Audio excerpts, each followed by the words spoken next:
All right, let's talk about leaf blades. I've got Matt Easton here to provide some context. Thanks for joining, Matt. My pleasure, Scal. Thanks for having me. So this is something that people have often asked about. Not just me, I'm sure you as well, because leaf blades seem pretty popular generally, like in fantasy in particular, and a lot of people like the look, and no surprise, it's quite unique. So the question is, why did they fall out of favor? They used to be quite popular. If you look at the Bronze Age, you find plenty of leaf blades. And the Greeks used leaf blades in the form of the xiphos.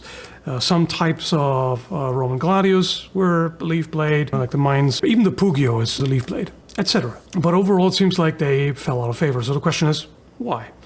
I have some ideas. I'm sure you have some ideas.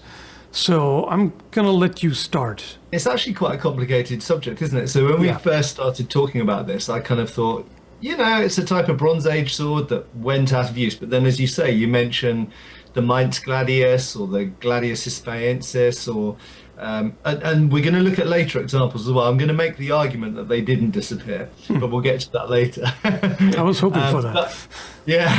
But overall, this type of bronze leaf blade was extremely popular in the Bronze Age. Now there's all different. This is the Wilburton pattern. There's the Ewart Park and various other ones that are usually named after the place that type was first discovered. You'll find this type all over Europe, but the first, or the kind of the I think typographical, I think it is, but the one that they sort of named the type after was found in Wilburton, which is presumably somewhere in England from the name. So they were clearly extremely widespread and popular in the Bronze Age. And I think that's probably where we have to start, is why did that design come around with bronze as a material specifically? Because obviously the big change here that we're looking at is a cast, relatively softer material bronze, and then later on iron and then steel. And obviously those materials give different strengths and weaknesses, but also they're made in a completely different way. They're cut, bronze things are cast. There might be some forging in terms of the hardening the edges, but overall it's a cast object, whereas an iron or steel object is forged, so it's made in a different way. And I think for any viewers who maybe aren't aware of this, bronze swords, I've just got a different model here, carp's tongue type, can be extremely complex, and some of the cross sections and fullers and midribs and some of the design features you get on Bronze Age swords, we really don't see again for hundreds and hundreds of years, in some cases until the 19th century, because they're so complex, because you can cast them in a clay or stone mold in ways that would be way too laborious in the Iron Age for people to make with iron blades. So for the most part, iron blades are way simpler than Bronze Age blades were, which might be an element behind answering the question. I find that pretty interesting, because when you think about the limitations of bronze, it being relatively soft, compared to iron, and especially steel, at least. I guess early iron, not so much. Also, it depends on the alloy of bronze. Of course, it depends. It always does.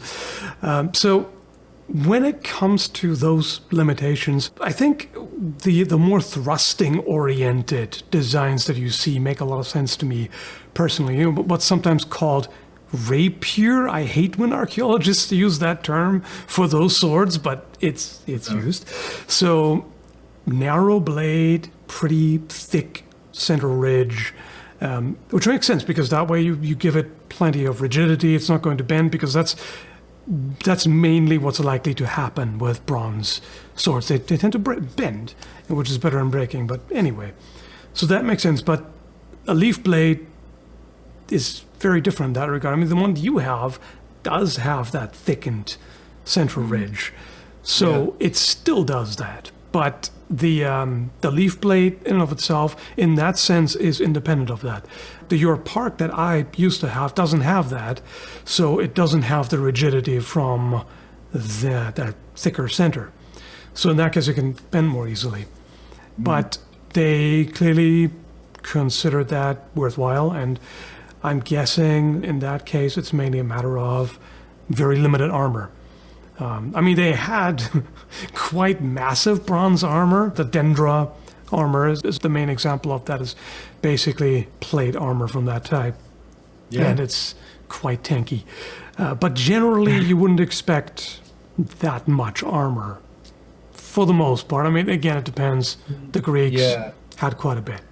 Well, and also what's interesting is, Mycenaean swords follow a different sort of evolutionary track than Northern European swords. And so, these types of swords found in Britain, what's now Britain and France and Germany and Scandinavia, these are a kind of different family of swords. And these did make it down south. But if we, like the Dendra Penelope, for example, would have been used with shorter Mycenaean types of, almost functionally more like a little gladius, actually, or pugio. So probably they are more thrusting swords in general. Right. As far as Northern Europe's concerned, anyway, if we're talking about Britain or Scandinavia or Germany, we don't really know if they wore any form of armor. We know that there were some types of helmet. For all we know, they were wearing leather or other organic material armor. And we know, for example, that, like you mentioned, the shield made of tree bark. I mean, they could have had some type of breastplate made of wood or tree bark or whatever. Or we bone, just don't really horn. know. Yeah, we just don't really know. We don't have the evidence for it, but of course, absence of evidence isn't evidence necessarily of absence. Yeah, but, with organic materials, you can't expect much to be preserved. Yeah, but I think generally, if we look at this type of sword, as you say, moving from the thrusting rapiers to this, the natural conclusion would be that they're thinking about lopping bits off each other with these, because you and I both know from using leaf blades of various sorts that they function pretty much like a falchion or a machete, don't they? They're good choppers. Yep. But they're not very nimble. The point of balance is way. I mean, this is a very accurate replica made by Neil Burridge. By steel sword standards, by later period sword standards, having a point of balance that's like 10 inches from the hand, really far forward. Especially relative to the total length. Right? Yeah, exactly. So this isn't a heavy or unwieldy sword. No, they're light overall. It's not particularly big. Yeah, But, the but balance the point is of forward. balance is, I mean, that's, whilst you can stab with it, this isn't, if we compare to other swords of other periods, you don't pick this up and think, whoa, there's a rapier. You pick it up and think, there's a chopper. It seems like a lot of people see the leaf blade as particularly good for thrusting. Like, I see it as primarily optimized for cutting, even though it is a cut and thrust blade, no doubt about it. But some people think that the point of it, no pun intended, is mainly thrusting. And it's an interesting thought, because I don't think it's really wrong as such. It's just with a thrust, you produce a much broader wound because it widens so much, right? So it really tears soft tissue open, right? But of course, because it broadens so much, there's much more resistance, so it's not going to penetrate as deeply as a narrow blade. I mean, there's a reason why rapiers do so well in the thrust with their super narrow blade for the most part, right? And this is a very different take on it. So what's better? What do you want? Is a deeper thrust better, or a shallower thrust that produces a larger wound, which also doesn't get stuck as easily, right? What's your take on that? I think you covered it. Oh, is that, do you want to penetrate through things? I mean, it's very clear that you develop something with the cross-section of a rondel dagger or an estoc if you want to punch through mail, for example. That's a very specific type of point. Yes. But then we've got to mention spears. And one thing that I can't help thinking with these leaf blades is we think of these as a sort of thing by themselves that's a sort of, wow, amazing invention, a sword that's leaf bladed. But we forget that leaf blades had existed on spears for a long, long time. So that's right. You could say that what they've actually done is they've made an elongated spearhead and put it on a short grip instead of a shaft. So you could flip it around and say, well, why do spears have leaf-shaped blades? Right. And presumably the answer is nothing to do with cutting. It's to make a bigger hole in the thing that you're stabbing. And sometimes you do want to limit overpenetration. That's why you have on a boar spear, you have the lugs, or you have wings, or whatever. In some cases, you absolutely do want to limit that, and also to have the ability I presume, to push the enemy away. Like if you stab them, and to prevent them from keeping coming, you can actually control them and actually push them, and that's going to work quite well because it's not going to really keep going past a certain point. There's a funny thing about rapiers as well, that I think most people think of rapiers as being very long and narrow with a small point. But looking at antique rapiers, and I've seen that they've got a group of them in the Royal Armouries actually in the storerooms. There are a family of rapiers which have a little leaf. Oh, tip. that's right. I've seen that. Yeah. I mentioned them to you before. Yeah, and on one hand, you could say, so there's this kind of stramazzoni, I think it's called, a type of sort of tip cut. And, you know, if you're aiming that at the inside of someone's leg, artery, side of the neck, artery, this type of stuff, you're more likely to open them up than if it was just a small, you know, very narrow, non-cutting tip on a rapier.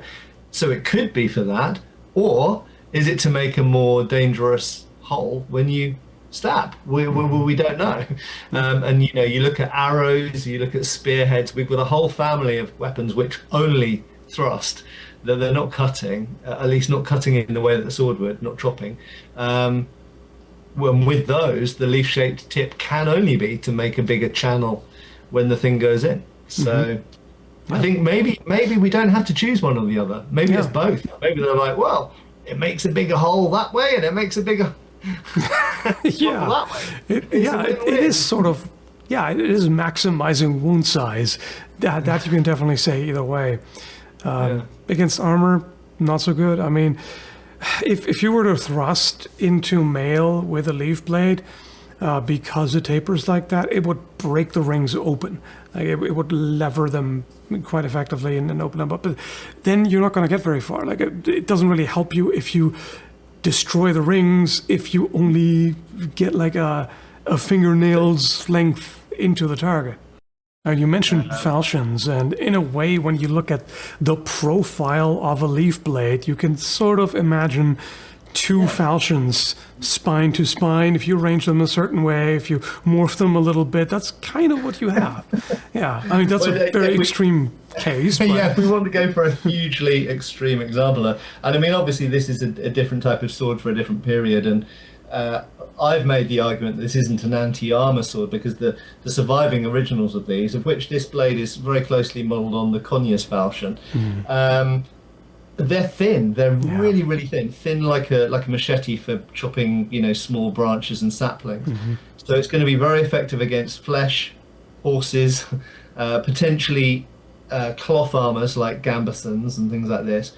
But really, it's not going to be very effective against even mail. It's not going to be effective at all against plate. I've made the argument that these are swords for knights to chop up levied peasants with, basically. And I think, you know, it would be effective on a horse as well. And you can hit someone very hard. But like you say, in terms of the basic function of delivering a lot of cutting power out near the centre of percussion, they're achieving a similar goal, but with a slightly different shape, aren't they? Yeah.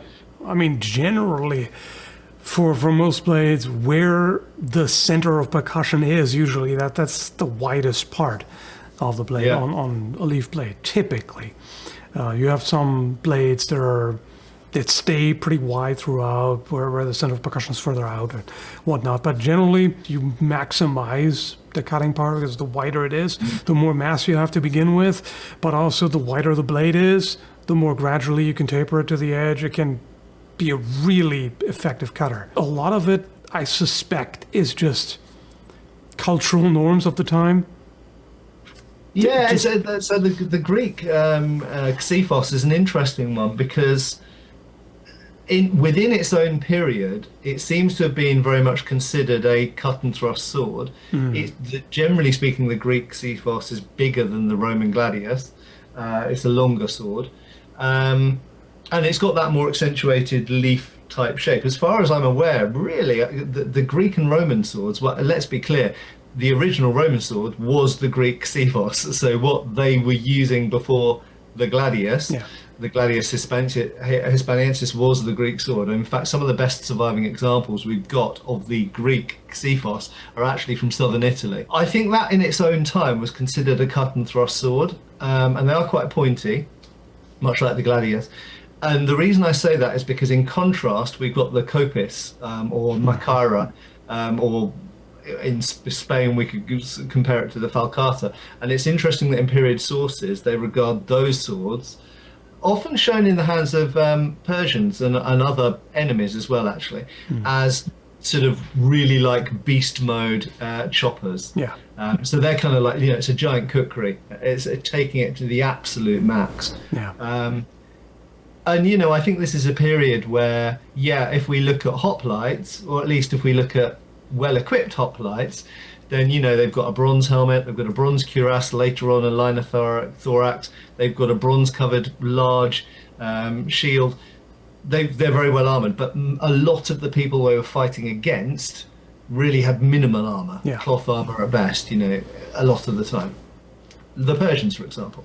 Not to say that all Persians lacked armor, but most of the Persian army seems to have been very lightly armored compared to the Greeks.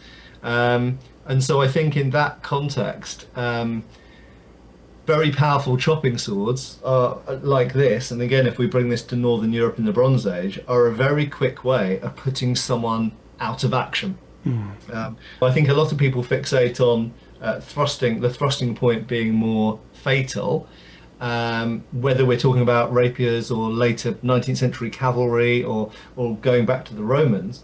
But as we know from so many written sources, someone who's stabbed very often doesn't really go down or doesn't stop fighting back in a way that if you lop part of them off, then they do immediately stop fighting back.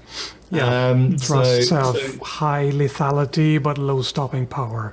Usually, exactly, unless it goes in the head or something, or in the spine. Yeah, whereas a powerful chop into a neck or an arm tends to immobilize people, even if they survive, even if they lose an arm. Yeah, they can't fight it effectively anymore, Yeah, exactly. So it mechanically stops them rather than sort of medically stops them later on. And you could compare this, I'm sure, to gun calibers and everything else. Right. But so I wonder if these swords were particularly popular, these relatively long, for bronze anyway, leaf blades were very popular in Northern Europe because most people didn't have any form of armor. So a quick way of taking them out is with a very powerful chop. And then we've got to factor in the shields and the spears as well. So how do shields and spears, spears were everywhere. They're probably the primary weapon for most people. And obviously everybody at least intends to have a shield. That doesn't mean they necessarily always have a shield in hand, because they might lose it or it might break or whatever. But I think how these interact with the shields might be interesting as well. And I wonder if these are better at destroying shields as well. Are they easier to remove from a shield? Yeah, maybe you don't want to. Yeah. If you chop into, it depends on what it is. If it's metal reinforced, it's not an issue. But if it's just wood or wooden leather or hide or something, then it might get stuck, and that could be a problem. Maybe a leaf blade does it less. I don't really see why it would, but maybe. It's less likely to go in deep, isn't it? So I think it's. In that sense, if you thrust. Yeah, you look at those Bronze Age rapiers; they're super thin, and in fact, funnily enough, archaeologically, we have loads of them which are broken or damaged. So we've got bent ones, we've got snapped ones. A lot of them, because they the early ones at least, are only connected via a line of rivets here with not much tang. They're sheared off, and you can it's funny because we look at them and go, well, that's clearly a thrusting weapon, but I can think of at least one example in the London Museum, found archaeologically in London, where you can actually see the rivets had been torn out of the bronze in such a way because it had clearly hit. Now the problem is we get into, was this ritually destroyed? Because obviously often Bronze Age swords and Iron Age swords were sometimes deliberately broken and then thrown into a river or whatever, or buried, or put in a cremation. So it's possible it was deliberately done. We've talked about edge damage before, and we see the ones with lots of edge damage. Is that combat, or is it them destroying the weapon before then burying it? We don't know. But it's possible that, it's human instinct, I think, a lot of the time to just hit, even if you've got a stabby thing, to just sort of do this. So it's possible it was someone who was just like, well, I've got this bronze rapier, but I'm panicking, smack, the blade just snapped off. That's the thing. Like we tend to ascribe a lot more rationality than people have. There are muskets found that have like 3 charges in them, where someone just panicked and just kept ramming another ball down and didn't even fire it, and another one. People do weird things sometimes. I wonder if these big long leaf blades were so popular at the time just because they're a quick fire way, a bit kind of like a shotgun approach, of just really taking someone out really quickly. But it is interesting to me that in Southern Europe and the sort of Levant and North Africa and stuff, we tend to get usually shorter, more thrusting models of sword, and this has to have some sort of relationship with armor and shields. Possibly, these were found to be good against spears. We know that in Northern Europe they weren't, at least most of the time, they weren't using particularly big shields. Whereas if you go to Southern Europe, it seems that on average the shields are bigger. So if you're using smaller Taj sort of sized shields, then generally speaking that goes in collaboration with a longer blade. And again, I think there's some kind of relationship between the type of shields, type of armor, type of sword being used. But in terms of them going out of use, which was where we started this video, so that clearly they did hang around into the Iron Age, and I would say the latest clear survival, as you say, is in the Greek Xephos, and then with the early forms of the Roman Mainz Gladius, for example. And clearly that flare is designed to give, you've still got a pointy blade, but you've got enhanced cutting ability. And as you say, any kind of flare at the end is going to take the mass distribution further from your hand, like an axe, but therefore cut more effectively. It's just like a kukri, just like a falchion. So this is a recurring theme we see throughout the world, throughout history. Even if the end product doesn't look exactly like that, the theory is kind of the same, isn't it? And that was the first thought that when I thought about this, what would be potential reasons why they mostly fell out of favor? And that would be to think of the increase in armor. So at a certain point, you see that generally in swords in the early Middle Ages, you still have mostly cutting-oriented swords, and then they become more and more thrust-centric as you get more and more plate and all that. But of course, they still had cutting and chopping blades of various kinds. They still had falchions. They still had other types. And it's not like a leaf blade can't thrust, depending on exactly how pronounced you make the curvature. And there's so many things that go into that, right?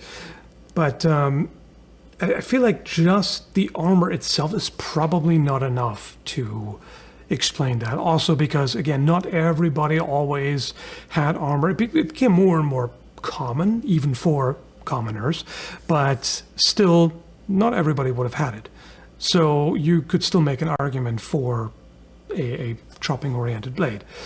But for some reason, it just wasn't that much of a thing anymore. Already in the early Middle Ages, when you still had cutting-oriented blades, you didn't really have leaf blades anymore, right? So that's odd. I think the material always has to be considered in this, and I think if we compare like with like, rather than going on, if we stay in a narrow period of history and a narrow geography, so if we look at Northern Europe, Northwestern Europe, in the shift from the Bronze into the Iron Age, the one thing to mention, of course, is we do have other bronze swords which aren't leaf blades. Yeah. And so in the late Bronze Age, we do actually start to see parallel-edged swords and things like this, carp's tongue and stuff like that. So that's the first thing. So there isn't necessarily a kind of black and white switch. But secondly, if you've got an iron sword, it's very clear that iron blades started to be made longer. Not that they have to be, but they could be made longer than a bronze sword, for a couple of reasons. One, because it seems that, for a start, iron is lighter. So bronze is, I think, about 15% heavier than iron. So that's for its size heavier. But secondly, if you make the blade longer, but you have a leaf blade, but it's iron and it's not yet sprung steel. The iron has to have a certain amount of thickness to it, otherwise it will just bend too easily. And in fact, of course, we have these famous sources. I think it's Julius Caesar referring to the Celtic swords, to the Gallic swords bending. If you make a long iron sword and it's just essentially mild steel, it will keep bending. And of course, if you've made it flared at the end, it's going to be even more liable to bend. Because you put all that mass out at the tip. So I think the material plays a strong part here. And it's interesting, I think, that the iron blades which retain the leaf shape, the Xephos and later on the early gladius, are relatively short. So that length isn't an issue, whereas it's clear that in Northwest Europe, they, for whatever reason, wanted their blades to be longer. Now, the interesting thing when it comes to the material is that there wasn't really much of a revival later when they had steel. Even in the Renaissance, when of course they were looking back at antiquity. So that's when you would think, oh, there might be some kind of revival. The thing, of course, we have to keep in mind here is we might be attributing too much deliberate choice here to that. Like the question of why did they not bring that back? Back then, if you had asked someone, they might have been, why would we? We have these swords. You know, like it's not always... You can't always expect people to always keep bringing things back, or, for example, to invent something earlier than they did. It just, they just didn't, you know, for whatever reason. Yeah, although, I mean, they did to some degree. So first of all, if we fast forward to us now in the 21st century, of course, the leaf blade has come back in movies and in modern replicas.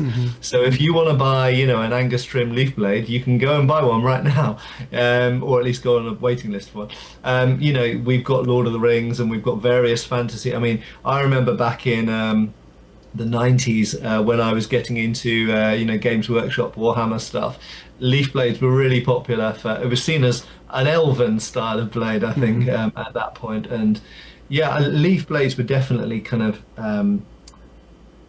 embraced by fantasy art, but that does have a basis in at least the 19th century, and so there's a few examples to mention. So first of all, you've got the French gladius, or cabbage chopper as it's sometimes known. And that's essentially, it's actually a late 18th century type of sword, so Napoleonic era sword, but most that you find surviving are later 1800s versions. And they are leaf blades. So why did they choose a leaf blade? Well, I think there were a number of things. One, it was a period of national revival in France. And so they were looking for things which they perceived as sort of Gallic. But also in the same way they're choosing certain helmet styles and other things as well. So I think partly because it was seen as Gallic, partly also because it was seen as Roman. It was alluding to you know, that it's very clearly modelled on their idea of what a gladius was.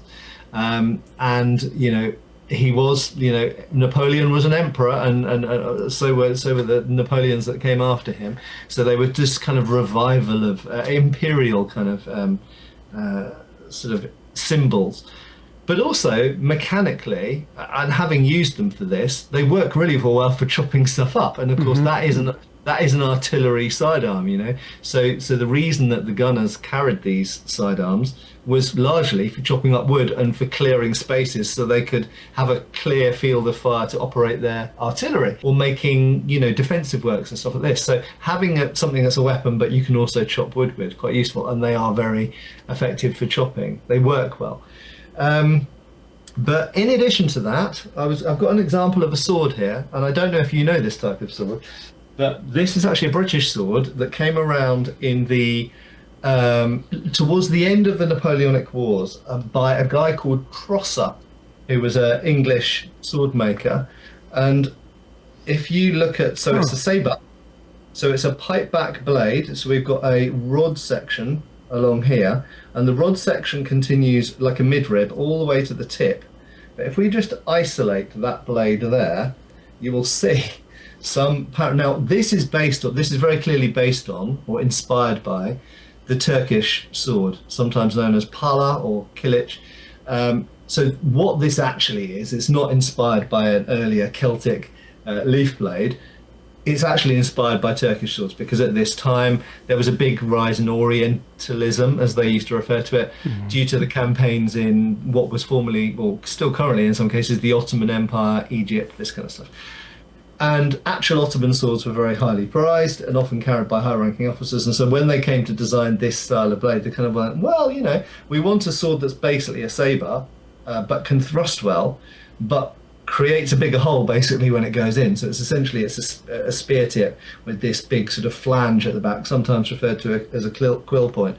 But the end result is something slightly akin to a leaf blade. Obviously it's not as wide, but it increases the amount of cutting inertia, momentum you've got up here, but still leaves you with a good thrusting point there.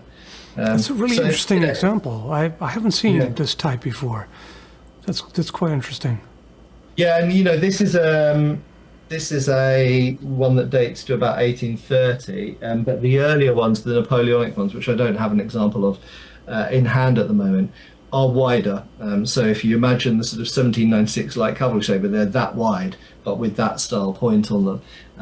They're really, really cool looking things. I have to say from personal experience, they're quite fragile because they've got a midrib and then very thin steel either side of that, so they're quite easily damaged. But you can have a really razor sharp edge on them because they're super thin.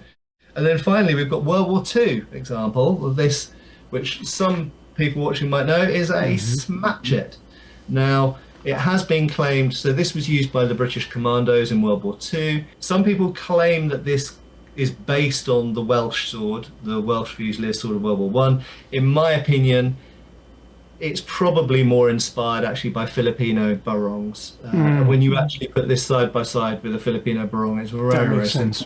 Yeah. I mean, even down to the Welsh Fusilier sword is double-edged sword with a midrib like that, whereas this is a single-edged. It's actually only edged towards the tip on the back as a full tip. It's got a long edge up here, and this is completely blunt. Up here. So that is far more similar to a Philippine barong, and it was designed by Fairbairn, as in the Fairbairn-Sykes dagger. And Fairbairn, before he was training British Special Forces in World War II, he was in the Shanghai Police based out in China. So he would have been very familiar with Asian weapons in general. He probably would have seen these used as weapons in his policing career, barongs that is. So yeah, I'm pretty sure this is based on a barong. But those are all forms of leaf blade, in my opinion. And like you say, we could look at certain forms of falchion and say if you put two falchions back to back, it's a bit like a leaf blade. But I think there's even more explicit examples from the 18th, 19th and 20th centuries. Yeah. And if we include fantasy, then the 21st century as well. When it comes to the fantasy leaf blades, if I was asked, are leaf blades overrated in fantasy? I would actually say, if anything, they're underrated in real life, kind of. If I wanted to design a sword that maximizes cutting power as much as possible, there's of course a number of ways you can do that. Most of the work is done in the cross section, really, but there's also some in the profile, of course, making it wider and all that, and recurve edges cut really well, especially things like fabric, fabric armor, stuff like that. They add a very pronounced slice. And again, they widen the blade where it counts, where you've got the impact, right? So this is really the ideal way to maximize all of that. So just on paper, as looking at it as a design in of itself, it's quite outstanding, in my opinion. Yeah, I mean, I completely agree. And, the people that have made good quality, like Angus Trim, for example, that have made good quality leaf blades, they cut like beasts. I mean, they really perform well. And you've got the advantage of still having a good point for thrusting. You've got two great cutting edges. And of course, you could view it essentially as a very broad bladed sword, but you've taken away the mass from the part of the blade where you don't need it. Yeah. So actually what you've done is you've made a really broad sword, but reduced its overall mass, which is it's a win-win, isn't it? Yeah. I think looking at the sort of real world, the historical world, rather than modern recreations and fantasy, I think we get the same result from certain other blades. One of those would be, for example, the barong, which they just cut fantastically. But also the kukri, for example, or the falcata or the kopis, makara. There are these swords which tend to be single-edged, which, because of their curve forward and their belly at the front, like a bolo, cut really fantastically well, and they're still pointy. You could even say the Turkish yataghan to an extent. So Right, anything yeah. which tilts forward. Also recurve, yeah. So so it kind of comes back to what you were saying, like this is a little bit like two falchions stuck together. Whenever we min-max anything, there's no question, if we're cutting stationary targets, if we're doing a test cutting video, or you just want to chop the most, this is an awesome sword for making big holes with thrust, big cuts.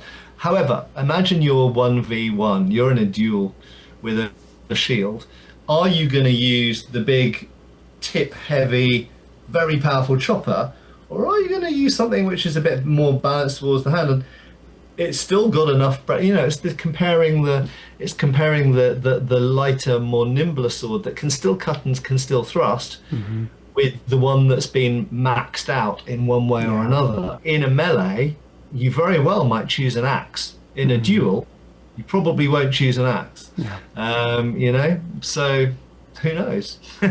If you want to put it in RPG terms, you could sort of shift the stats around, because even with that, like, not every leaf blade is made the same. Some are much more pronounced than others. Some only have a fairly slight leaf shape.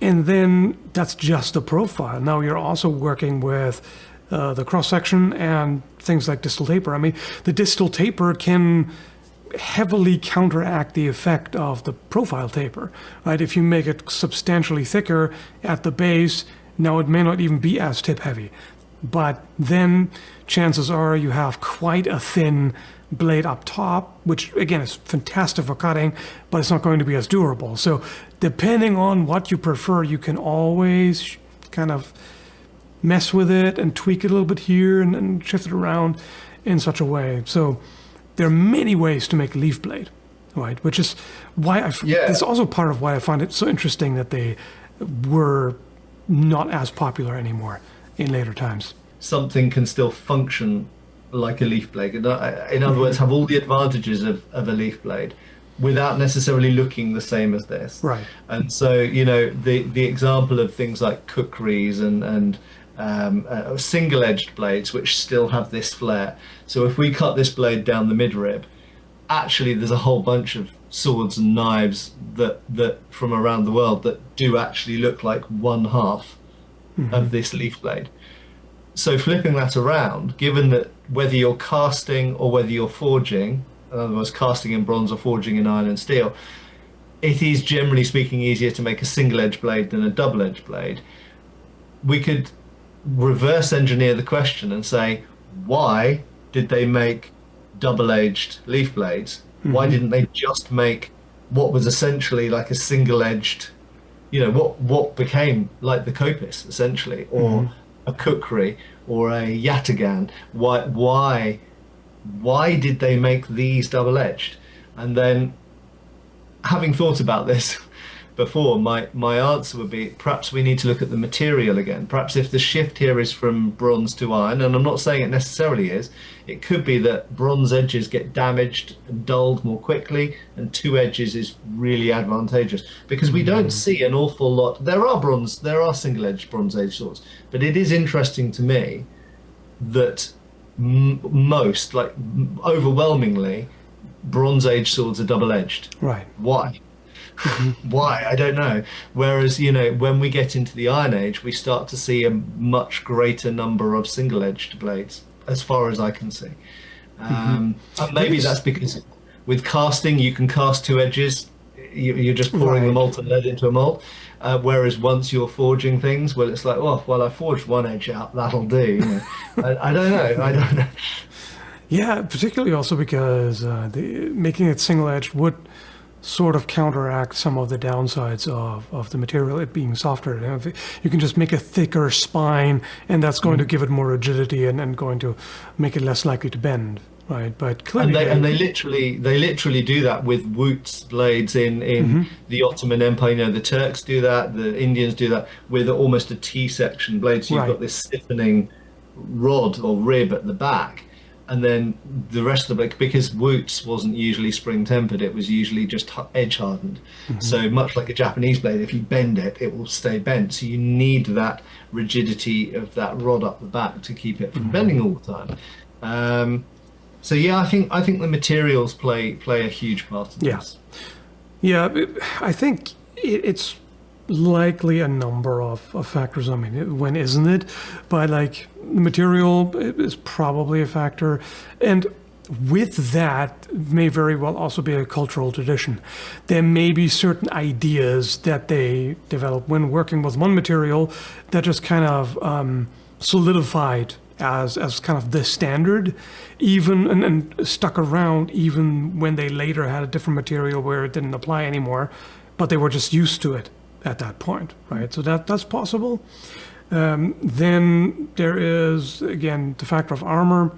The more armor you have, the more you might want a narrower, thicker, stiffer thrusting blade, perhaps.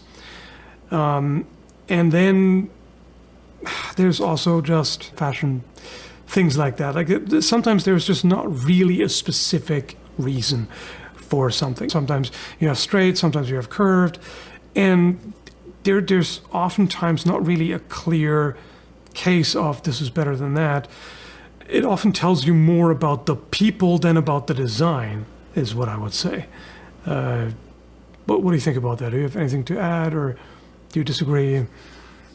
Yeah, I mean, I think it's really, really complex topic, and you know, despite the fact I've shown some examples of where I think that forms of leaf blade did survive into the age of steel weapons until quite recently, it is interesting to me that if we take late medieval swords, for example, we get them trying to achieve similar goals. In other words, having a greater cutting potential, but also being able to thrust, but ending up with completely different shapes. Why didn't they ever, as far as I can think, during the medieval period, ever really have steel leaf blades? And why did, you know, for example, when we start to get more taper blades, why is it that a Type 14 or a Type 15 or a Type 18, why do they have their broadest point at the base and then taper up like this? And I've tried to answer this question in my own videos in the past, and only one possible reason I could say, apart from things like weight distribution and things like this, which potential advantages, is perhaps to try and fail-safe the material. So if you are fighting in an environment where you might be having to parry a poleaxe swing at your head, or you might be hitting a steel helmet, then you want a sword which is as robust at the base as possible, right? Because if it was narrow, that's where it's most likely to break. But all of that aside, given that we know that modern made steel blades, which are essentially replicating that but longer on a medieval hilt, they look super cool and they work really well. So why didn't they do it? Well, you know, I guess there are many things in history we can say, why didn't they do X, Y, or Z? Yeah. They just didn't. Now we look back at history at the totality. Like we look at like all the different designs and, oh, why didn't they do that? But for one, at a given time, depending on when and where, they wouldn't have known anywhere near as much about what came before as we do now. So they weren't aware of the entire catalog of options, particularly also when it comes to things from all around the world, from all kinds of time periods and everything. They would have been exposed to some, but they wouldn't have had this grand overview that we have now, this sort of top-down view. Then also, there's so much stuff, and nothing is perfect. There's so much good stuff. They can only make so much at a time. Like they can't have like the world's entire arsenal in just the mid 15th century or whatever. So of course there were so many things that they didn't do, right? That doesn't necessarily mean that the things they didn't do in a certain time, in a certain place, were bad. I often wonder when they occasionally came across one of these in the medieval period, what they thought about it. Yeah. Why they're going to go, well, that's a pretty good shape. That'd work pretty well. Or I think it's a fascinating. I suspect, in fact, I know this from the later period. I've seen an 1800s archaeological report, clearly with a drawn picture of a bronze sword that was found during a dig, and they describe it as a Roman sword.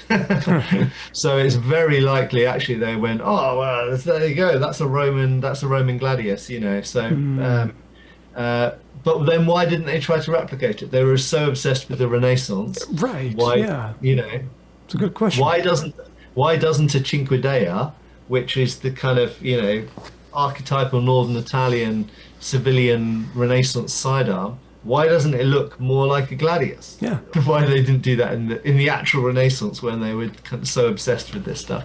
And you know what? This kind of thing is what I think is important to just acknowledge when we just don't know for sure. Just be like, hey, here's some speculation, here's some possible reasons, but we don't know for sure. Nobody can really be 100% sure.